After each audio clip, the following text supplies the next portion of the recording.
Hallo Leute, herzlich willkommen zum zweiten Teil, wo es darum geht, den im ersten Video installierten Zwischenstromzähler mit der S0-Schnittstelle jetzt mit dem ESP8266 zu verbinden und dann das Ganze in den IO-Broker zu integrieren. Nachdem ich im ersten Video, wie gesagt, den Zwischenzähler installiert und verdrahtet habe, müssen wir jetzt als erstes ESP-Easy auf das Node-MCU-Board installieren. Es ist egal, welches Board ihr verwendet, bei allen funktioniert es nach dem gleichen Schema. Ich verwende hier jetzt ein Amica-Board, weil ich noch einige davon übrig habe, aber ein D1 Mini würde für das Ganze auch langen. Da ich von den D1 Minis aber nicht mehr viele habe, verwende ich wie gesagt jetzt dieses Board. Das spielt aber wie gesagt keine Rolle. Als erstes geht ihr auf die GitHub-Seite und ladet euch dort die aktuellste Version von ESP-Easy runter. In meinem Fall ist es diese hier. Unten auf der Seite gibt es dann den Link zu der ZIP-Datei. Wenn ihr die runtergeladen habt, müsst ihr das Ganze noch entpacken. Und dann habt ihr das Ganze schon vor euch. Wenn ihr das Ganze entpackt habt, geht ihr in den Bin-Ordner und kopiert euch von hier die richtige Firmware heraus. Ich verwende für mein Board diese Firmware. Das müsste bei euch, wenn ihr ein ESP-Board verwendet, auch die hier sein. Das heißt hier die 8266 und kopiert das Ganze und fügt es hier dann in das Hauptverzeichnis ein und öffnet dann die Datei Flash ESP8266. Wählt hier oben jetzt euren COM-Port aus und hier unten wählen wir jetzt die Datei aus, die wir gerade eben kopiert haben. Wenn wir das gemacht haben, klicken wir auf Flash und warten, bis das Ganze installiert ist. Das dauert jetzt einige Zeit.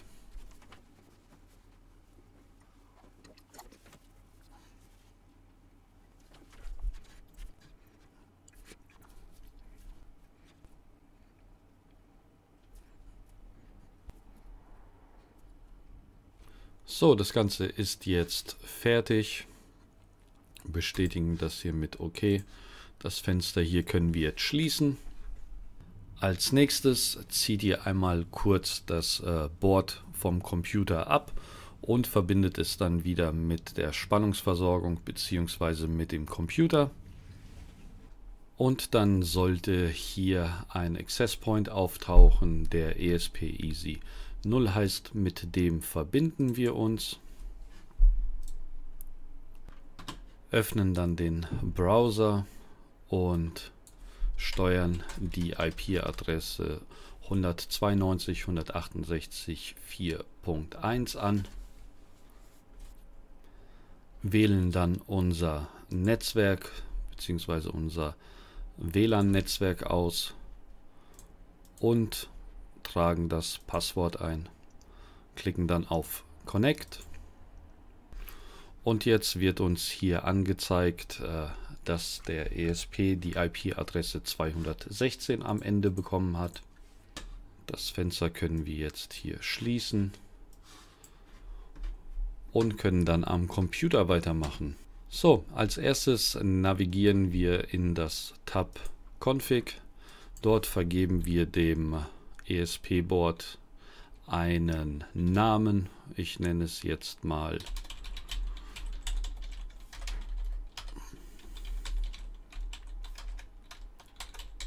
so.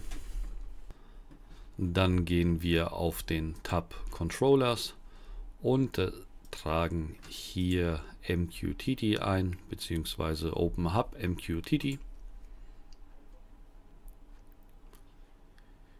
Hier tragen wir die IP-Adresse des IO-Brokers ein.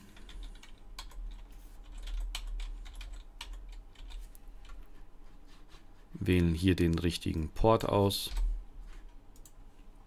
Falls ihr einen User für MQTT angelegt habt, dann tragt ihr diesen hier ein und das dazugehörige Passwort. Als nächstes nicht vergessen, hier den Haken reinzumachen, damit das Ganze aktiviert wird. Und klicken dann einmal auf Submit. Dann wechseln wir in den Tab Hardware. Falls ihr die LED aktivieren wollt für euer Wi-Fi, dass er anzeigt, dass er mit dem Wi-Fi verbunden ist, dann wählt ihr hier unten zuerst mal keins aus, beziehungsweise None. Und hier oben tragt ihr dann GPIO 2D4 ein. Der Rest kann so bleiben. Sicherheitshalber klicken wir auch hier nochmal auf Submit. Dann wechseln wir ins Tab Devices und hier tragen wir dann unseren Pulszähler ein, indem wir auf Edit gehen, wählen hier Pulscounter aus.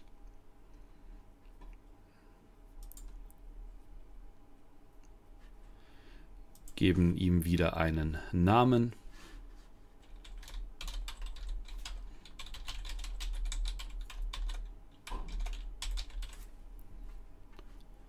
Machen hier den Haken rein. Sagen hier, wo wir unseren Pulscounter bzw. auf welchem GPIO sich die S0-Schnittstelle befindet, bzw. das Kabel von der S0-Schnittstelle. Hier wähle ich GPIO 14D5 aus. Bei Debounce Time trage ich 85 Millisekunden ein. Falls ihr das gleiche Gerät benutzt wie ich, dann kommt hier auch ein Wert zwischen 85 und ungefähr 100 hin. Wenn ihr den Wert zu klein macht, dann flackert er, und zu groß würde er dann nicht zählen. Das heißt, hier kann man ein bisschen experimentieren. Für mich war es 85 die passende Zahl. Hier bei Countertyp sagen wir Delta Total Time und hier bei Mode Type sagen wir Rising. Dann den Haken bei Send to Controller und ich habe hier 10 Sekunden eingetragen. Das heißt, die Werte, die das Board aufzeichnet, werden alle 10 Sekunden per MQTT an den I/O Broker gesendet. Ihr könnt hier auch 60 Sekunden eintragen. Das bleibt euch überlassen, je nachdem, wie schnell ihr die Daten haben wollt, umso kürzer macht ihr hier die Zeit. Aber ich denke, alles, was unter 10 Sekunden ist, ist zu viel des Guten. Deswegen stellt hier irgendetwas zwischen 10 und 60 Sekunden ein. Das passt dann. Als nächstes klickt ihr hier auf Submit. Und das sollte es dann auch gewesen sein. Das sind alle Einstellungen, die wir vornehmen müssen, damit das Ganze funktioniert. Bei Notification müsst ihr nichts eintragen, genauso hier wie bei Tools, da gibt es auch nichts einzutragen. Wenn ihr das Board jetzt an euren Stromzähler bzw. Zwischenstromzähler angeschlossen habt, dann werden hier Werte stehen. Ich werde jetzt mal ein paar Pulse simulieren, indem ich einfach einen Taster anschließe. Wenn ich jetzt hier auf Aktualisieren klicke, sieht man, dass ich 8 Pulse erzeugt habe. Jetzt nochmal 2. Dann müsste hier jetzt 10 stehen. Oder 11, dann waren es halt 3. Das heißt, das Ganze funktioniert und wir können das jetzt an unseren Stromzähler anschließen. Und dann müssten wir nur noch das Blockly im I/O Broker erstellen. Im I/O Broker müssen wir als erstes ein paar Datenpunkte anlegen, bevor wir das Blockly erstellen können. Falls ihr nicht wisst, wie man Datenpunkte anlegt, ich lege meine Datenpunkte immer hier in dem JavaScript-Ordner an. Das heißt, ihr klickt hier einmal auf den JavaScript-Ordner, dann auf das Plus, vergebt irgendeinen Namen. Was hier drin steht, spielt zuerst mal keine Rolle. Klickt dann auf Hinzufügen. Hier könnt ihr dann auf Abbrechen klicken. Als nächstes scrollt ihr runter. Jetzt ist hier ein Datenpunkt entstanden mit dem Namen JT. Den klickt ihr einmal an. Klickt dann hier auf das Plus. Vergibt jetzt wieder einen sinnvollen Namen. ändert hier um auf Zahlen, Datenpunkt Zahlen, klickt dann auf Hinzufügen. Hier ist es ganz wichtig, bei Maximalwert eine relativ große Zahl einzugeben, damit der Zähler nicht überläuft. Das hier könnt ihr entfernen, das brauchen wir nicht. Und dann könnt ihr auf Speichern klicken. Jetzt ist aus unserem weißen Blatt ein Ordner geworden und in diesem Ordner befindet sich jetzt unsere Variable bzw. unser Datenpunkt, den wir gerade eben erstellt haben.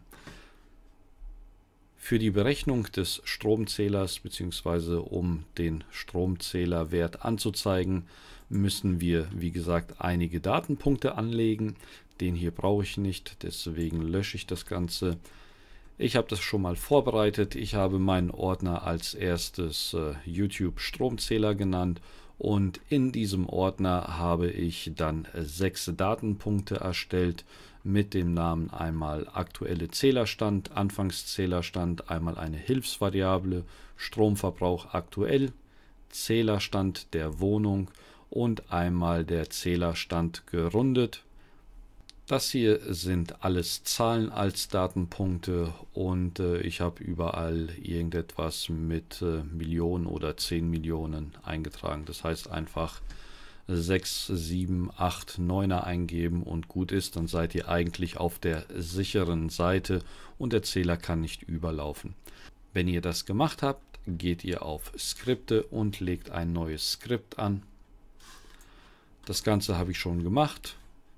Für die, die es nicht wissen, ihr geht hier einfach auf diesen Ordner drauf, klickt ein Plus, vergebt wieder einen Namen und dann erzeugt ihr ein neues Blocklet. In diesem Blocklet könnt ihr dann das Skript, was ich euch unten im Video dann verlinke, importieren, indem ihr hier auf Importieren geht und kopiert meinen Code hier rein. Und müsst ihn dann halt auf eure Bedürfnisse anpassen. Das heißt, falls ihr hier andere Namen vergebt, die ohne die ohne YT beginnen, dann müsst ihr das Ganze hier halt ändern und eure Namen hier eintragen bzw. eure Datenpunkte. Nochmal eine kurze Erklärung, was diese Datenpunkte überhaupt bedeuten. Das Hilfsvariable ist einfach nur der Zähler der Impulse. Das habe ich mal hier mir notiert, damit ich nichts vergesse. Das heißt, wenn eine Kilowattstunde 1000 Impulse sind, dann werden diese 1000 Impulse hier in dieser Hilfsvariablen zwischengespeichert. Dann Zählerstand Wohnung.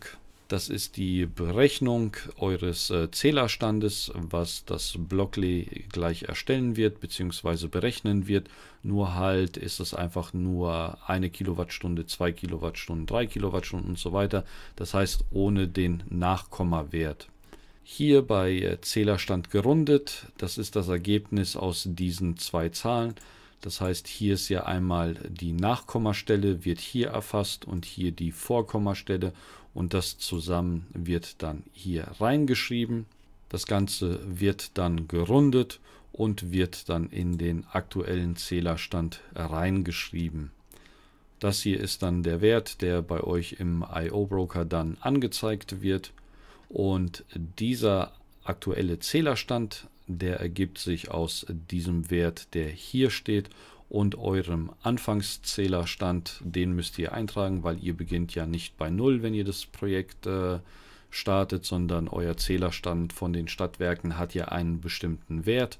Diesen Wert tragt ihr hier bei Anfangszählerstand ein und dann wird dieser Anfangszählerstand addiert mit dem Wert von hier. Und das Ganze ergibt dann den aktuellen Zählerstand, den ihr bei euch im I/O Broker oder ähnliches anzeigen lassen könnt. So. Dann nochmal zum Blocklet.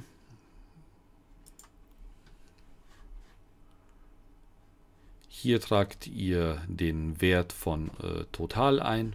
Hier auf wurde geändert. Und hier muss die Zahl rein, was für eine Auflösung euer Stromzähler hat, den ihr jetzt eingebaut habt. Es gibt ja diverse Stromzähler, wo zum Beispiel 1000 Impulse 1 Kilowattstunde sind oder 500 Impulse sind 1 Kilowattstunde. Das heißt, das müsst ihr dann hier eintragen. Wenn ihr einen Stromzähler habt mit 500 Impulsen gleich 1 Kilowatt, dann tragt ihr hier 500 ein. Und das gleiche macht ihr nochmal hier. Der Rest kann dann so bleiben. Ihr müsst dann, wie gesagt, diese Datenpunkte hier anpassen, falls ihr die Namen ändert. Die Zahlen hier, die müssen alle so bleiben. Hier dürft ihr nichts verändern, ansonsten funktioniert das Ganze nicht. Genauso wie hier. Schauen wir uns das Ganze nochmal in den Objekten an, beziehungsweise in den Datenpunkten. Hier bei Anfangszählerstand müsst ihr euren Zählerstand eintragen, wie ich bevor erklärt habe. Das heißt, wenn ihr hier Zählerstand 9999 habt, dann tragt ihr das hier ein. Alle 10 Sekunden werden ja die Werte aktualisiert und dann ändert sich das hier auf eurem aktuellen Zählerstand. Den Anfangszählerstand müsst ihr ja nur einmal eintragen. Und dann berechnet das Blockly das Ganze dann für euch. Wir können hier mal einen kurzen Test machen. Also zurzeit haben wir 268 Watt, was wir verbrauchen. Und zurzeit wurden 71 Impulse gezählt. Und wenn das Ganze 1000 erreicht, dann steigt hier die Zahl auf 1002 Kilowattstunden Verbrauch. Weil wir nicht so lange warten wollen, tragen wir hier jetzt mal 998 ein oder 999. Und wenn das Ganze sich jetzt aktualisiert, dann wird das hier auf 3 Kilowatt sich abändern. Und das Ganze wird dann hier oben addiert. Wundert euch nicht, dass es immer um einen Wert verzögert. Das heißt, wenn hier 1000 steht, steht hier noch 999 und dann ändert sich das Ganze und wird dann nach oben eingetragen. Das geht zyklisch, das heißt, alle 10 Sekunden wird das einmal berechnet. Nicht wundern, es geht nichts verloren. So, wie wir sehen, wurde jetzt der Wert hier oben eingetragen. Das heißt, der aktuelle Zählerstand ist bei 10.002 Kilowattstunden. Der I/O Broker selbst hat 3 Kilowattstunden gezählt plus die 9.999 Kilowattstunden, die schon auf dem Zähler drauf standen. Ergibt halt diese 10.002 Kilowattstunden, die euch dann im I/O Broker angezeigt werden. Wir können das Ganze nochmal wiederholen, tragen hier 998 ein, bestätigen das Ganze und dann ändert sich das gleich auf 4 Kilowattstunden hier unten und das wird dann hier oben berechnet bzw. addiert und dann müsste hier gleich 10.003 Kilowattstunden stehen.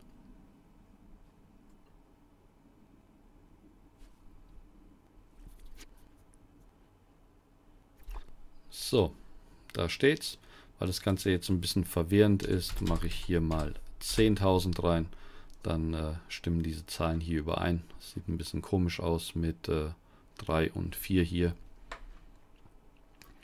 Das Ganze muss jetzt wieder aktualisiert werden. Jetzt wurde es aktualisiert und der Zählerstand wurde abgeändert. Jetzt im nächsten Zyklus wird dann hier die 0,1 hinzugefügt und da ist sie schon.